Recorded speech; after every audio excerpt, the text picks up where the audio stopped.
Gilles. Bonjour à tous, bonjour à toutes. Bon, d'abord, je remercie l'Académie royale du Maroc de m'avoir donné l'occasion de venir ici à Marrakech. Je remercie aussi les organisateurs de m'avoir choisi pour ce premier temps sur la narration de l'Anthropocène. Et en fait, par rapport à ce que Baptiste vient de vous dire, qui vous a apporté pas mal de notions philosophiques sur l'altérité, la complémentarité, moi, je vais parler avec une approche et un éclairage très différent. Je vais vous entraîner dans l'histoire de la Terre et du climat depuis l'apparition de nos ancêtres, les grands singes, c'est-à-dire il y a à peu près 20 millions d'années. Et je vais faire ça avec ma collègue et mon assistante qui va vous projeter les diapositives au fur et à mesure que je parle. Donc, avant de départ sur ce grand voyage, il n'y a pas de ceinture de sécurité à vos sièges, mais on va quand même faire 20 milliards d'années en 15 minutes. Alors, la première diapo, la diapo suivante, elle vous montre comment va être structuré cet exposé sur 5 points. Le premier point consiste à regarder comment et dans quel environnement sont nés nos ancêtres lointains, les grands singes. La deuxième période, qui est plus proche de nous, je vais me rapprocher petit à petit de nous, va vous montrer comment la disparition d'une mer épicontinentale, dont la Méditerranée n'est qu'un petit reliquat, a changé le climat et a installé l'aridité et les déserts, en particulier celui du Sahara. Ensuite, je vais vous parler de l'uplift du rift africain, il y a 3 millions d'années, et de ce que Coppens a appelé l'East Side Story, le fait que les hommes se sont mis à marcher. Et enfin, je remonterai encore le temps pour vous montrer le climat du dernier million d'années. Et au bout de ce petit voyage, vous saurez où on est. Qu'est-ce que nous, les hommes, on fait et dans quel contexte on le fait. Et si vous avez capté ce message, ce sera déjà très bien. Donc, la troisième diapo consiste à vous montrer que depuis 40 millions d'années, donc l'ère géologique, il y a 40 millions d'années, ça s'appelait l'Éocène. C'était un climat extrêmement chaud, 6 degrés plus qu'aujourd'hui, avec dans l'atmosphère une teneur en CO2 4 fois plus importante que celle d'aujourd'hui. Je rappelle à ceux qui ne le sauraient pas que la teneur en CO2 de 400 parties par million, à l'époque, elle était plutôt de 1200 parties par million. Et donc, de cette ère éocène, on va passer au refroidissement, et ces 40 millions d'années qui vont s'écouler vont conduire à un refroidissement long et inéluctable de la planète, qui va, grâce aussi aux phénomènes tectoniques, et en particulier à l'isolement de l'Antarctique, conduire à la réapparition de calottes de glace à la surface du globe, il y a 34 millions d'années, qui avaient disparu depuis des dizaines et des dizaines de millions d'années. Et là, vous nous reconnaissez, vous me reconnaissez, vous vous reconnaissez, ce sont les hommes et ses ancêtres. Donc les grands singes, les gorilles, les chimpanzés, sont nés dans le berceau de l'humanité, et vous savez que le berceau de l'humanité, c'est l'Afrique. Donc ces grands singes, on peut savoir beaucoup de choses sur eux du point de vue de la modélisation, qui est mon métier, pas parce qu'on a des grands singes dans nos modèles, non, mais parce que ces grands singes, ils ont besoin de fruits toute l'année. Ils ont besoin de se nourrir toute l'année. Ils ont besoin de forêts tropicales et subtropicales. C'est leur milieu. Et pour revenir à ce que Baptiste disait, c'est dans ce milieu que s'est coulé l'homme. C'est la complémentarité des milieux. Et vous allez voir, c'est la diapo suivante, que le premier accident que ces grands singes vont connaître va les conduire à coloniser un autre continent. Alors ce que vous voyez là, c'est en fait que dans cette descente vers le froid de 40 millions d'années, il y a une petite fenêtre entre 17 et 15 millions d'années, une embellie climatique. Le CO2 remonte, les températures remontent. Et ce qui va se passer à cause de ce changement climatique, c'est que les forêts tropicales qui étaient confinées au nord de l'Afrique, au centre de l'Afrique, vont monter en Europe et jusqu'au sud de l'Allemagne. Et donc la diapo suivante vous montre la saga de ces grands singes. Comment le climat va piloter le déplacement à l'échelle de millions d'années de ces grands singes. Donc sur la diapo, vous voyez que entre 25 millions d'années et 17 millions d'années, les grands singes sont en Afrique. Ils sont heureux, ils ont des forêts tropicales, ils n'ont rien besoin de plus. Ils se dispersent, mais en restant sur ce même continent.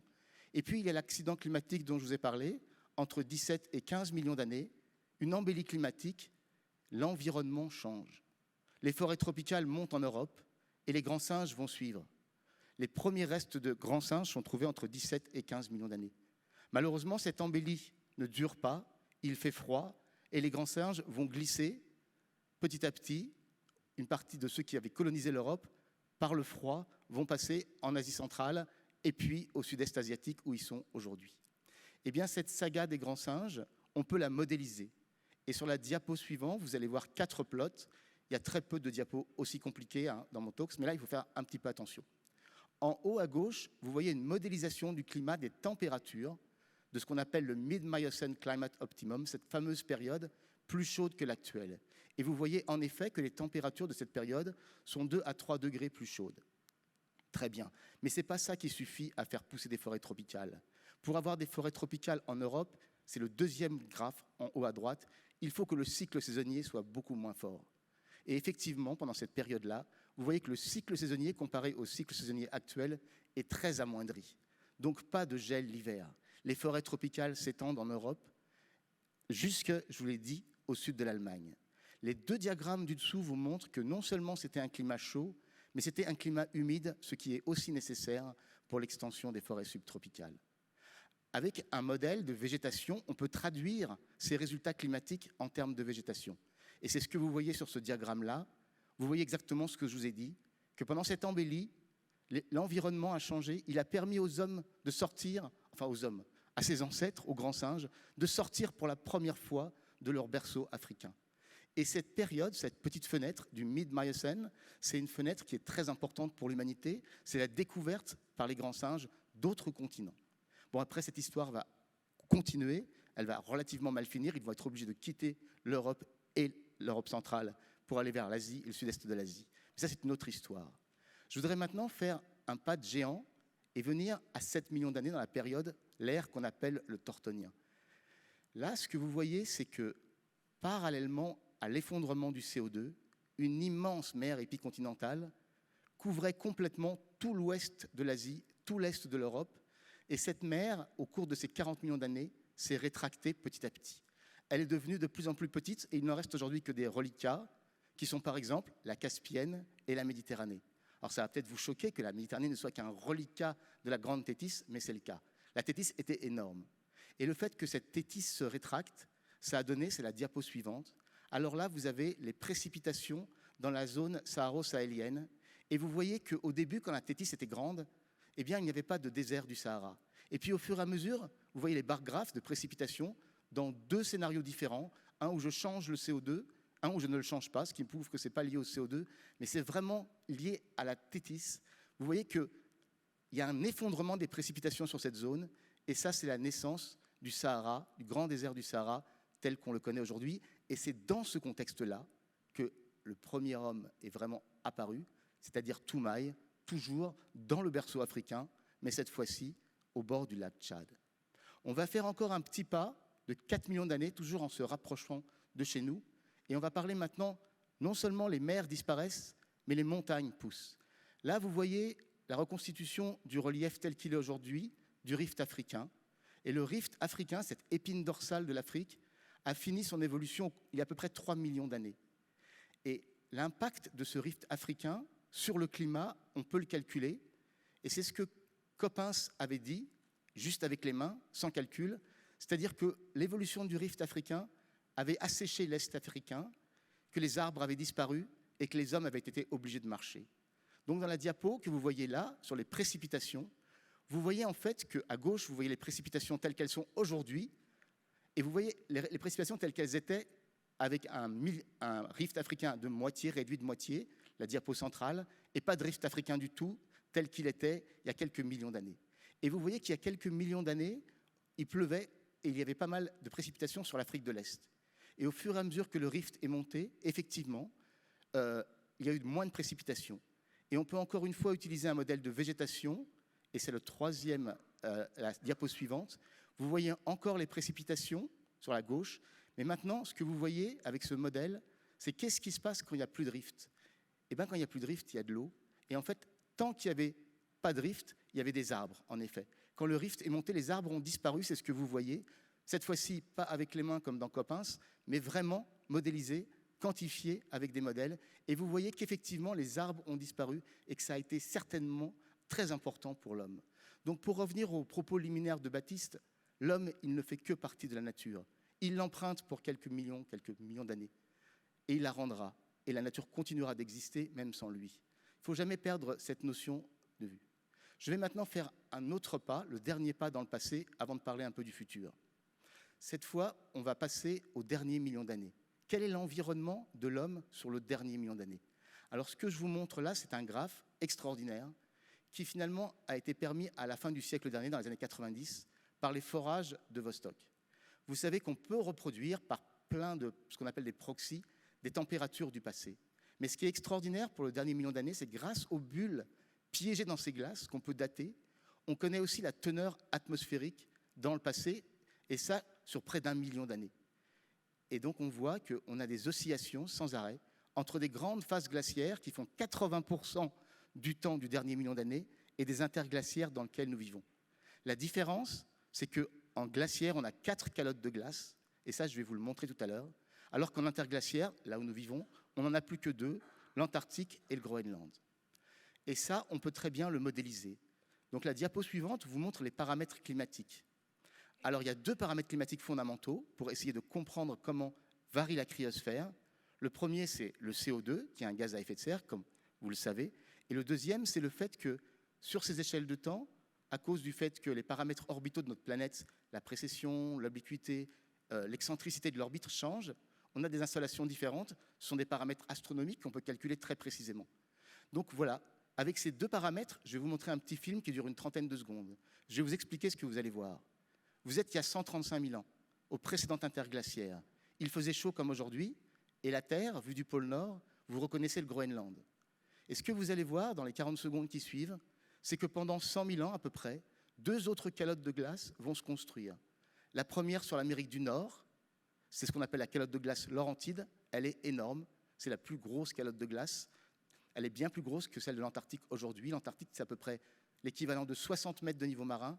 La Laurentide, à elle seule, c'était 90 mètres de niveau marin, 3 km d'altitude. Elle enfonçait le plateau et le bouclier canadien sur à peu près 1 km. Et vous voyez aussi, à droite, excusez-moi, du Groenland, une autre petite calotte se former, qui est la Phénoscandienne, 30 mètres de niveau marin. Eh bien, il faut imaginer que sur le dernier million d'années, le climat a aussi entre des phases très froides et des phases froides. Les phases froides, ce sont les interglaciaires dans lesquelles vous et moi nous vivons, qui sont courtes, et le glaciaire, des périodes où il fait extrêmement froid avec un taux de CO2 bas. Voilà où nous en sommes. Voilà exactement le point où nous sommes. Nous sommes à un moment de l'histoire de la Terre extrêmement froid, où un CO2 extrêmement faible a lieu. Et c'est dans ces conditions-là que l'homme va s'emparer de la machine et de la planète et modifier en quelques siècles. Je vous parle de millions d'années, et là, le changement, il est en quelques siècles. Il faut voir que c'est un rapport 10 000 sur le temps. C'est presque très difficile à concevoir. Donc maintenant, je vous parle non plus de ce qui s'est passé dans le passé, mais ce qui peut se produire dans un avenir relativement proche. Donc la diapo suivante, c'est une diapo que j'aime bien parce qu'elle est plus pédagogique que la suivante de la R5 du GIEC. C'est donc le rapport du GIEC. J'ai extrait la figure qui correspond à la remontée du niveau marin. Et vous savez que le niveau marin monte pourquoi? Dans les périodes chaudes, simplement parce que les océans, quand ils sont plus chauds, il y a une dilatation thermique et que donc ils prennent plus de place. Ça, c'est quelques centimètres. Ensuite, le niveau marin monte parce que les petits glaciers, tropicaux en particulier, disparaissent. Ça, c'est quelques millimètres. Par contre, si on attaque les calottes de glace, le Groenland, déglacer le Groenland, c'est 6 mètres de niveau marin, déglacer l'Antarctique, 60 mètres. Donc ce n'est pas quelque chose qui va se faire tout de suite, mais c'est quelque chose qui peut se faire extrêmement irrégulièrement. Donc la diapo suivante va vous montrer pourquoi on pense qu'en plus des simulations de scénarios de CO2, d'augmentation de CO2 du GIEC, on peut avoir d'autres problèmes dans un laps de temps relativement court, d'1 siècle, 2 siècles, avec la déstabilisation des calottes de glace. Alors pour vous convaincre de ça, j'ai fait figurer sur cette diapo 3 choses. À gauche, la petite animation que vous voyez, c'est le fait qu'en 2002, une énorme plateforme de glace en Antarctique qui s'appelait le Larsen B a disparu en quelques mois. Alors ceux qui sont un peu scientifiques dans l'audience vont dire oui, mais une plateforme de glace, ça flotte sur l'eau. C'est comme un glaçon dans votre verre de whisky. Quand ils fond, le niveau ne monte pas puisqu'il est déjà dans l'eau. Et ceux-là, ils auront raison. Le seul truc, c'est que quand ces plateformes disparaissent, c'est un peu comme dans les cathédrales. Elles ont un effet arc-boutant sur la plateforme posée. Et quand elles disparaissent, eh bien, il y a un énorme volant de vélage d'iceberg. Et cette fois-ci, c'est la calotte posée qui fond. Et cette fois-ci, c'est le niveau marin qui monte. Donc, la disparition de ces plateformes est extrêmement préoccupante. Grâce aux données paléoclimatologiques, on peut savoir Comment s'est passée la dernière déglaciation des calottes que je vous ai montré tout à l'heure? Eh bien, elle s'est passée de façon extrêmement irrégulière.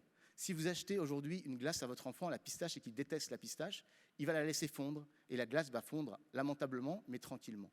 Les calottes de glace, ce n'est pas du tout ça. Ce que vous montre le diagramme central, c'est que les calottes de glace fondent par burst, c'est-à-dire par secousse. Et donc aujourd'hui, les calottes de glace fondent de 3 mm par an, mais pendant la déglaciation, elles pourront fondre beaucoup plus vite, jusqu'à 40 à 50 mm par an. Enfin, le troisième graphe sur cette planche vous montre un article très récemment paru dans nature.com, qui est une revue vraiment de référence en matière scientifique, qui montre qu'en fait, les prévisions du GIEC d'augmentation du niveau marin d'à peu près 1 mètre d'ici la fin du siècle pourraient très bien être pulvérisées. Donc tout ça nous a conduit à faire des simulations avec les scénarios du GIEC, mais en tenant compte de cette possible déstabilisation des calottes, et en particulier des calottes du Groenland. Et j'en arrive maintenant à des résultats pour le futur. Donc ce que vous voyez sur la planche, là, en haut à gauche, c'est qu'est-ce qui se passe dans les scénarios du GIEC. Donc pour ceux qui ne sont pas très familiers, je vous le redis, les scénarios du GIEC visent simplement à chauffer la machine en injectant différents scénarios de CO2. Ce que vous voyez en rouge, c'est les scénarios les plus alarmistes. Et ce que j'ai figuré sur ce tableau, c'est l'impact sur la mousson africaine. Pourquoi? Parce qu'en fait, quand on chauffe avec du CO2 simplement, vous voyez que l'impact sur la mousson africaine, ce n'est pas énorme, et puis c'est très différent d'un modèle à l'autre. Donc il y a beaucoup d'incertitudes sur le devenir de la mousson africaine dans les scénarios du GIEC. Mais par contre, avec notre modélisation, ce que vous voyez en dessous, vous voyez que lorsqu'on fait fondre les calottes de glace, alors là, on sait que la mousson africaine en prend un coup sévère. Et quelles conséquences ça a? Ça a des conséquences phénoménales. En particulier, chacun imagine bien que si la mer monte, les zones côtières où vont vivre en 2050 la moitié de la population mondiale, les zones vraiment côtières, vont être submergées. Ça déjà, c'est quelque chose de très préoccupant. Et ce que montre ce résultat, en particulier la figure du bas, c'est que si les glaces fondent, on va aussi changer les moussons africaines. Comme on changera les moussons africaines, comme une grosse partie de la population vit grâce aux moussons, ces populations vont devoir migrer. Donc ce que vous montre ce résultat en bas, le petit a, c'est les surfaces qui sont perdues de manière agricole, c'est-à-dire qu'ils seront plus aptes à recevoir une agriculture parce qu'il y aura une perte de précipitation énorme. Ce que vous voyez comme courbe B, c'est la masse de gens qui vont devoir migrer à démographie actuelle, mais en tenant compte des scénarios du GIEC et de la démographie jusqu'à 2050, vous voyez que ça va toucher des millions, des dizaines de millions de personnes. Donc j'en arrive un peu à mes conclusions après ce voyage, je le reconnais assez rapide, dans les climats du passé. Finalement, du point de vue d'un géologue, qu'est-ce que l'Anthropocène? Eh bien l'Anthropocène, c'est un feu d'artifice. Pourquoi? D'abord parce que l'homme perturbe le climat à une vitesse fulgurante, mais d'autre part, au regard des millions d'années dont je vous ai parlé, il ne pourra pas le faire longtemps. Les ressources fossiles nous permettront, pendant quelques siècles à peine, d'entretenir ce feu d'artifice, si nous le faisons. Et donc, toute la question, c'est ce que Nicolas Hulot a expliqué ce matin, elle est là. Elle est dans deux termes, et essentiellement dans l'intelligence des hommes. Soit on va continuer de dilapider les ressources humaines, et on va droit vers le mur, comme les climatologues du GIEC ne cessent de le dire, soit on va éduquer, comprendre, transformer, comme Baptiste l'a un peu expliqué, écrire un nouveau scénario, et ça, c'est une question d'éducation et d'intelligence. Pourquoi d'éducation et d'intelligence? Parce que les générations qui vont être touchées le plus durement, ce sont mes petits-enfants, ce sont peut-être vos enfants. C'est vraiment des problèmes à long terme. Et si on les comptabilise aujourd'hui en termes d'espèces disparues, il n'empêche que l'effet massif, ce sera pour dans 20 ou 30 ans. Donc il s'agit d'éduquer, d'éduquer, d'éduquer pour que nos enfants aient conscience des dangers et puissent prendre les bonnes décisions. Et d'ailleurs, à ce propos, on est en train de faire un MOOC, c'est-à-dire un Massive Course Online, pour les communicants et les journalistes, qui permettra justement d'éduquer sur cette question.